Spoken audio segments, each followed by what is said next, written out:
So I actually I had privilege of supporting TJ in her PhD journey, and I know TJ's thesis was highly praised by internal and external examiners. So that was really a rewarding experience for me as well. So I don't want to talk anymore. Dr. TJ is here to talk about her journey. So over to you, TJ. Thank you very much, Dr. Kangela. And thank you everyone for attending this series. I really appreciate the opportunity to share my journey with colleagues. First of all, I'd like to tell you a bit about myself. I was in the September graduating class of 2022, so I am a young doctor, and I'm not yet used to hearing myself being called Dr. T J Ahme, still a young doctor. I am originally from Nigeria. I'm married with 4 children and 2 grandchildren. I came to the UK to do a master's in public health in 2005. And it was while doing that, one of my lecturers, Dr. Pauline Fuller, who has now passed away, may her soul rest in peace, she thought I should consider doing a PhD. I noticed the idea for some years because of funding, and I looked for sponsorship, but I could find no sponsors. And therefore, it took some time for me to actually start the PhD course. So that's a bit about me. I currently work as a governance officer in one of the NHS trusts, and that informed my carrying out a thesis on governance and the role of governance officers. It's good to share experiences about PhD journeys. I'm not sure if you are students or if you are lecturers. Are there any students on the call? I'm not sure if they're students or lecturers. Yes? I must, yeah. Yes. I actually work in the social work department. I'm head of social work, but I'm also a PhD student. Okay, that's good to hear, because it's important for us to share experiences. I was always eager to know about the experiences of other PhD colleagues when I was doing the course, because it helps to discuss problems that could arise along the way. And it's also encouraging and motivating when you hear how other people have fared along their journey. So in my case, my journey was a mixture of emotions. It was challenging, it was fun, it was exciting, it was stressful, it was a mixture of sadness and joy, frustration, and it was also entertaining. It was expensive because it was self-funded. One of the reasons why it was a mixture of sadness and joy was I lost my first director of studies, Dr. Vinette Cross, during the course of this program. When we started, she told us, I joined as a prof doc. I first of all joined, I started this course in 2012 as a prof doc candidate. And we were 12 in the cohorts. Dr. Vinette Cross told us then that our journeys were all going to be different. And she was very, very right. Soon after, some people dropped out, some took leaves of absence, and I transferred from a prof doc to PhD. Immediately after the transfer, Dr. Vinette Cross fell ill and she passed away, unfortunately. And then Dr. Rebecca Jester, Professor Rebecca Jester, and Professor Mike Haynes became my director of studies and second supervisor. It was when Professor Jester left the trust that Dr. Cangelo kindly stepped in to take over as new Director of Studies, for which I am very grateful. So that's a bit of background to the study. I will go into the main study now to talk about what it was all about. The title was an exploration of the roles and experiences of governance officers in ensuring accountability in an NHS trust. I decided to do this because I was interested in finding out what was out there in the first place. It looked like there was nothing out there on governance officers, and I felt that we needed to give governance officers a voice. It was the first of its kind to focus on governance officers. And its importance also was on the fact that it's laid hold onto three theories: the role theory, the Foucault's theory of power, and Bourdieu's theory of habitat. The study employed phenomenology. It looked at the lived experiences of governance officers. I'll give a brief introduction to the thesis. The NHS, like we all know, is under a lot of pressure to be accountable. This is due to the austere economic climate, increasing demands for its services by an aging population, inequalities and variations in standard and practice, and the need to be accountable to the taxpayers. There are also many cases these days even of failings in care. There's this recent scandal in the neonatal departments that has been all over the media. Clinical governance officers were employed to improve upon treatment and care that is provided to patients. I therefore decided to lay more emphasis on the role of governance officers and let them have a voice so that we know what they do and their importance. In order to do that, I set out some research questions, which I will show now. So using these research questions, I aimed to explore the lived experiences of governance officers and understand how they work. Governance officers are a group of staff within the NHS who pivot between two important and powerful staff groups within the NHS. Those are the consultants and the senior managers. So they relay the policies from the senior managers and they manage how these are passed on to the consultants for implementation. And therefore, their role is challenging and it's full of tension because these consultants are powerful members of staff who would not necessarily want to be told what to do. They're experts in their fields. And there's a lot of power dynamics that comes into play. So these are some of the questions that I set forward in order to achieve my aims.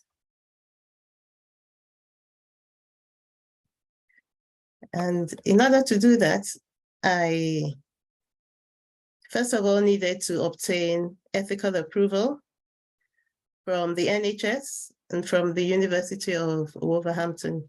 It was quite a rigorous ordeal getting approval from the NHS, but because I was an insider, it was not as tough as it would have been. So I got the approval and then carried out an integrative literature review. And following the literature review, I decided to carry out individual interviews with 8 governance officers and a focus group with 5 governance officers. The data that was obtained was thematically analyzed using Brown and Clark's method. And these are the key findings. In a nutshell, the governance officer role was found to be characterized by role evolution, role ambiguity, role overload, role conflict, and role diversity. And the role was seen to be always changing, and it was not there were really no clear boundaries around the role. Most of the participants talked about how heavy and how diverse their work was. It was rather challenging. And surveillance played a major part in the role of the governance officers. There was a lot of monitoring and following up to make sure that the clinicians are accountable. The governance officers use a wide range of work streams, and there's a lot of power dynamics. I've said we work with powerful staff groups within the NHS, and sometimes one would argue that there is some power imbalance between the governance officers and the staff groups that they work with. And therefore, the governance officers use different strategies to engage with these clinicians. A whole wide array of strategies were used, and we classified them into two. One was policing, and this involved just telling the clinicians what they need to do and letting them carry on with it. If they didn't carry on with it, then there are avenues to escalate to ensure that these policies are abided by. Either it goes to the divisional level, or sometimes it goes to committees. It's escalated into committees. So that's the policing strategy. Then there's another one that we call the nurturing. In this case, governance officers stick to their directorates and they go out of their way to ensure that whatever they require is done. In some cases, they even do these tasks by themselves on behalf of the clinicians, just to make sure that the task is done. And the last one is governance officer role revolves around a network of interactions. There are so many people that governance officers work with in order to ensure accountability. So this is the implication of the study. For further research, it was felt that perhaps more work could be done with other groups to find out how they ensure accountability from clinicians. The policies could be implemented to further empower governance officers in carrying out their role, and also training of governance officers, and then development of a community of practice whereby governance officers can learn from one another on how to enhance their role. It was felt that perhaps if the role of the governance officer was professionalized, perhaps we will be able to ensure better accountability. So that in a nutshell is the thesis that I did. I thought perhaps I could talk about some of the learnings that I got from it along the way. So I share this, this is what I learned. Along the way, I learned that it's good to listen and heed to advice from supervisors. They are experts in what they're doing. And I realized that most of my, what's the right word now? I got so much succor and so much relief from following the advice of my supervisors. So that's one thing. And reading far and wide is also very important. It's important to take enough time to study, read the core journals that relate to that topic, and take time to execute and plan. And not just planning, but to execute the plan, because I had a spider plan laid out right in front of me, But because of the hustle and bustle involved in the tasks, sometimes I would overlook some of the steps that I had written in the spider plan, and it had some repercussions. Staying close to the doctoral college, I feel, is also important. It was in the very last days that I realized that the doctoral college would have been of great benefits to me if I had logged in much earlier in the course. And then attending teaching sessions, conferences, symposia, and networking is also important. Because I have a very challenging and busy job, I very rarely had the time to attend. I attended some teaching sessions, but I very rarely had the time to attend conferences and network. And therefore, for me, the PhD course was rather lonely. Because I had a little bit of time spent as a postdoc student, I sort of preferred the camaraderie and the association with colleagues that I had during my postdoc. During the PhD, I was sort of alone. That might have been because I didn't start the PhD from the beginning. I don't know. But it would have helped if I had stayed close to the doctoral college and attended more conferences and networked some more. And also staying connected with the library staff. For me, it was important because they helped with the literature review. Another thing that I felt I should have done was to publish at every opportunity. It's important to practice going into the publication line. Even at the very beginning of the course, when we haven't even written anything, just publishing our thoughts and saying what we intend doing, I think is important. And then the literature review, the findings, and so on. That's one learning that I feel is important and I should have done. There are a few more there. Finding your voice, finding yourself and finding your voice. My supervisor, Professor Mike Haynes, kept on telling me that I need to find myself, I need to portray myself and find my voice and find myself within the thesis and portray myself. So I think that's important. And then keeping a journal, recording the dates, durations of interviews and focus groups, and any little thoughts that come across one's mind is important to jot down. If, like me, you're someone who forgets easily. I found it very helpful to print out drafts and correct those drafts, even though it costs, it counts on the printing costs. It's easier to see errors on hard copies.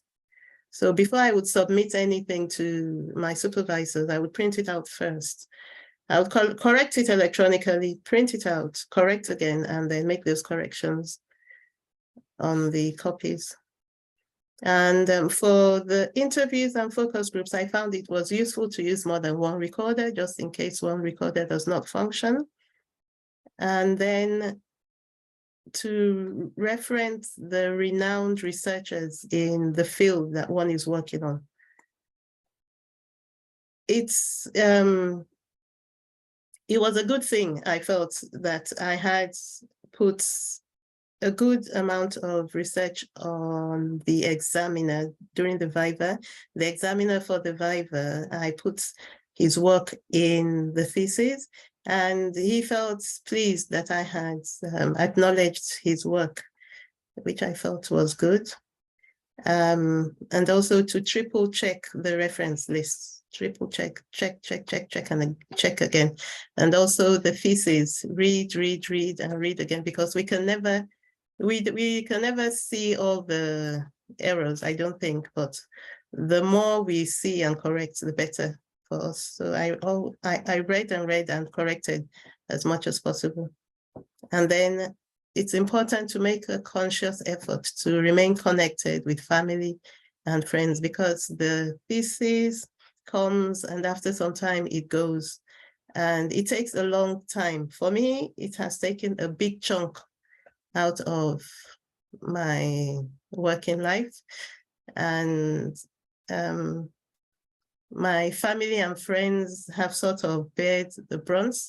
It's like you tell yourself you will make up after the course, but time has gone. It takes such a long time, and they have also moved on. So it's best to still try to remain connected to family and friends. So I'll just talk a bit about the Viva. I tell myself that if I could get through the Viva, I could get through anything, because it was, for me, the thought of it alone was nerve-wracking. But when the Viva session started, it was like an anticlimax, and it was like, what was all the worrying about? Because it's the examiners, both internal and external, they were so understanding and so comforting. It was like, there's really no point worrying. And the external examiner just wanted to have a chat with me. He felt that my thesis was very well written. He was really impressed, very well presented, and he just wanted to have a chat. There are some things he was interested in. He wanted to know what my views were. He pointed out some issues. For instance, the abstract, he requested that it is rewritten. There was a diagram that was not very clear. There were some typos he was happy to point out.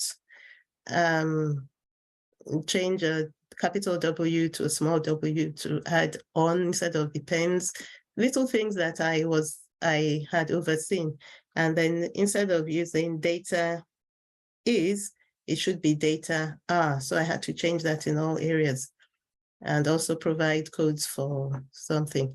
But it was such a relief to hear them say so much good things about the thesis. And it's all down to the work and support that I got from the supervisors. That was what made me pass with just minor amendment, because I listened to what they said, and I did what they said. I called the doctoral college towards the end, and I was requested to watch some videos on the internet, and also told about this book, The PhD Viva, How to Prepare for It, by Peter Smith, and I found it interesting. So that's the Viva. It was a big relief to pass, and pass with just minor amendments. And that's about the end of the discussion. And that's me on the great day. You sort of stand out with a PhD, and all the hard work, all the sleepless nights, sort of just feel worth it at the end of the day. For me, the journey continues. I still have some publishing to do. Looking back, it's taken 10 years. I'll say it's been worth it. Most especially because I've made my own little contribution to the available literature. So what I'll say to any students who are still out there is persevere, hang in there. We will all get there. I was wondering if you have any questions, comments, or discussions. Levy, thank you. Oh, thank you so much for. Yes, Levy, go on. Okay, I was just going to say thank you so much for that presentation. It's eye-opening. It's quite a journey that you went through, and I'm glad that you made it up to the end. As a student myself, I just have got one question that I would love to ask you. My question is, in terms of your research integrity, what things did you watch out for that could have been pitfalls, that could have compromised your research? What are the things that could have compromised it, and how do you avoid those things? How do you go about it? Okay, the research integrity. one of the most important things that I wanted to ensure was that I actually laid out the results to be just as the participants were putting it down. I tried as much as possible to ensure that what they said during the semi-structured interviews was what I portrayed. And therefore, after the transcription, I took the transcripts back to them to find out if that was what they actually meant, some sort of like verification to ensure that what they had said was what they had, is what I had put down on the document. Okay, thank you. Christina? Christine, yeah. Thank you very much. It's great. I'm a PhD student, so it's great to hear your story of the PhD and all these fantastic tips that you are giving. And I really appreciate the reminder of stay connected to your family and friends. I have a 6-year-old at home that she constantly reminds me, when are you going to finish your PhD, Mama? And we need to practice my writing, my reading. So she's a good reminder to keep me in the real world. So my question is, in one of your slides, you said that you conducted an integrative literature review. So how does what is an integrative literature review? I never heard that name before. And how does it compare to a standard literature review? Okay, what I did for the integrated literature review, it's a complex type of review whereby you view all the literature available for that topic. It's very mostly used for new topics, new upcoming topics. And therefore you read all the literature that's available for that topic. And then you categorize them, or you characterize them based on certain themes that would come out of it. So for instance, I looked at the information on governance officers, and I categorize them based on different, you sort of use your initiative to categorize them. You group all the information that you have. So I based it on what governance officers do, what they should be doing. After reading everything, I tweaked it out to say what governance officers do at the moment and what the literature says they should actually be doing. I had them in themes.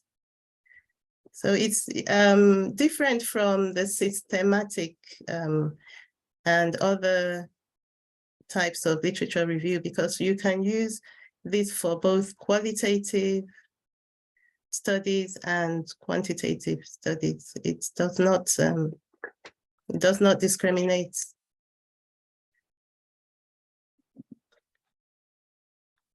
I think Levi raised hand. Levi, is that Nazanin? I just wanted to see whether Levi's is historic hand, because I saw his hands. Oh yes, it's another question. It's another, yeah. That's another question as well. Yeah. Okay, Do you want me to go ahead? Okay, thank you so much. Okay, I also wanted to find out about your methodology that you used. Why did you choose the interviews and also the focus groups? And also, how did you choose your participants as well?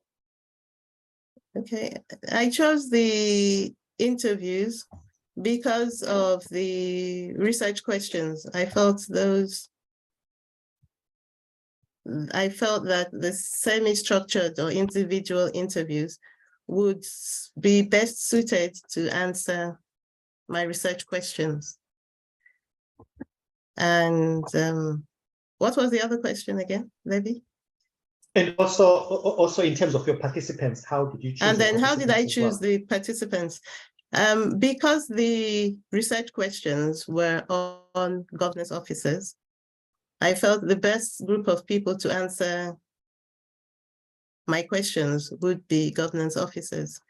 I was lucky because I myself am a governance officer, and so I was an insider, and that facilitated, opened the doors for me towards giving them, first of all, an informal heads up of what I was doing. And then I went formally and asked the head of the department about my intentions, and I put it into writing. Thereafter, I sent out letters, participant information letters and consent forms to each of the governance officers, requesting that they participate in the study. This was also discussed at a governance team meeting, and I told them that it was not mandatory that they participate. So I sent them the letters, the cover letter, the participant information letters, and they were all very eager to participate in the study. They were also requested to complete the consent forms to confirm their interests. So that's how I selected them for the individual interviews. Similarly, for the focus group, this was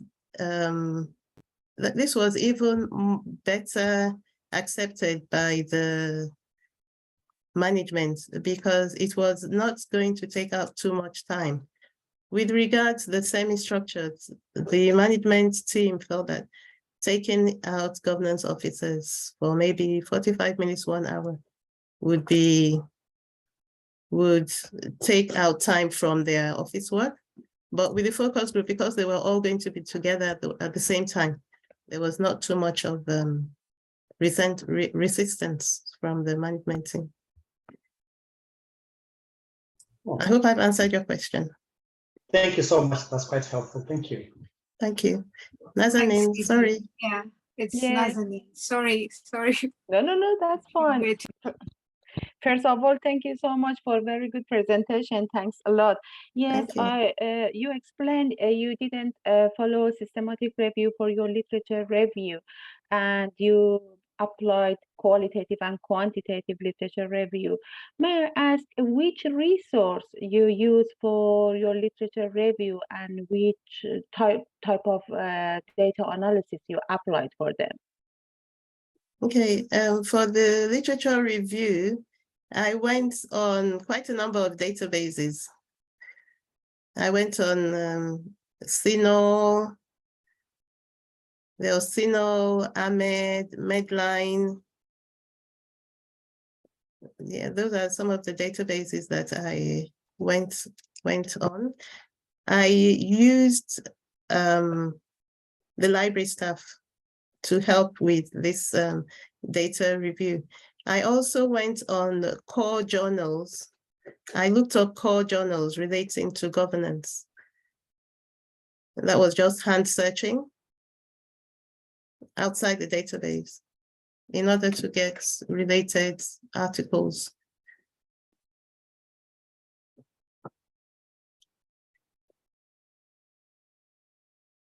Thank you. And what about data analysis, please? For the data analysis, I use Braun and Clark's method of data analysis. It's a thematic analysis by Braun and Clark. For qualitative, and for quantitative, what type? No, is it was just qualitative. qualitative. Qualitative, yes. It was a qualitative study. I Yes. mentioned quantitative earlier on, saying that integrated literature review have an advantage because it can be used for both qualitative and quantitative. Thank you. Thank you. Sandra next. Sandra. Sandra. Sorry, let me just get my camera on so you can see me. Hello, good Hi, Sandra. afternoon. Hi, thank you for your presentation. I found that interesting as well. And just in regards to what you were saying earlier, someone was asking a question around interviewing other governance officers. And you talked about how enthusiastic they were about taking part in the study, which is great, really. I was just going to ask you whether you felt there were any drawbacks to actually interviewing other governance officers if they knew you. You know, did you feel like they sort of were open and honest, or did they? Do you think they might have withheld information? Was there any sort of feeling of that?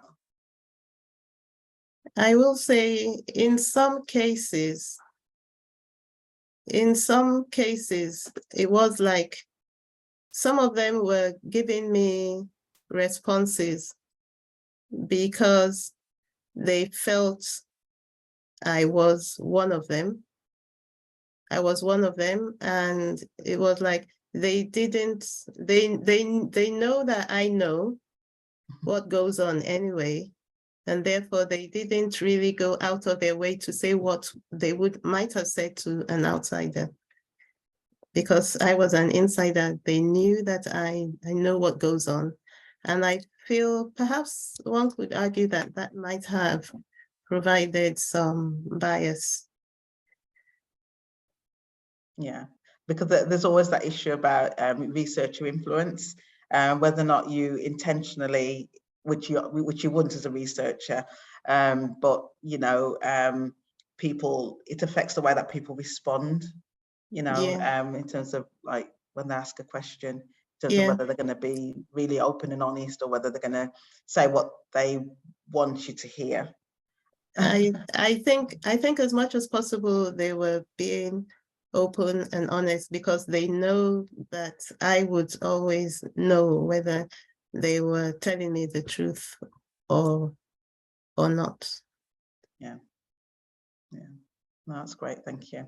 And that's why I tried as much as possible to put them at ease as much as possible, and ask them open-ended questions so that they just talk and they just tell their story. Okay, no, thank you. Thank you. I mean, before going to Elaine, I just wanted to mention TJ actually did a fantastic section on insider situation and how that impacted. So that was really interesting. And it's good to add that in thesis, where she is coming from, how that impacted the whole process. Yeah. Elaine. Thank you. Well, I think that probably wrapped up my question in a way, because that's my question was about that insider outsider, and how did your examiners respond to that, and did they think that the study would be therefore too biased, or did they think that you had been able to account for that? So that's Mahua just stepped right in there as well by saying you did a fantastic piece. Could you just tell us a little bit about what you did that was in this fantastic piece that you think allayed any concerns the examiners might have had about you finding what you expected to find? I did some research on what other writers had done on the insider-outsider perspective. So I had the advantages of being an insider and the disadvantages of being an insider, and I related myself to all that. I've already talked about the advantages of being an insider. The disadvantages would be, for instance, like it has just been insinuated, it's like you know too much that you sort of are blinded by the obvious. So what to an outsider might feel abnormal, to an insider might feel is a normal thing to do. So I just highlighted the advantages and the disadvantage of being an insider and how I stood, where I stood from that.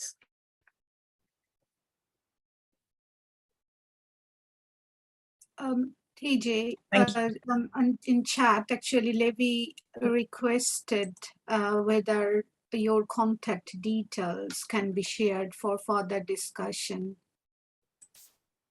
I beg your pardon? So Levi requested whether your details, Okay. contact details can be shared for further discussion if he Yes, yes, I haven't put that on, have I? No. Yes, that's possible. Yeah. Shall I give you your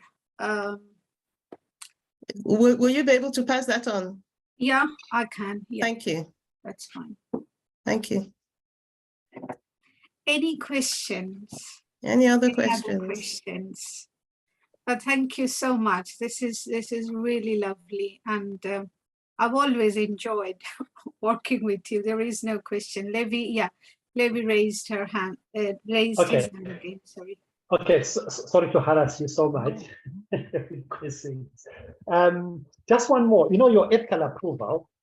Just want to find out in terms of, did you have any challenges submitting it? Did you submit it first time it went through? If it didn't, what were the issues that could raise there?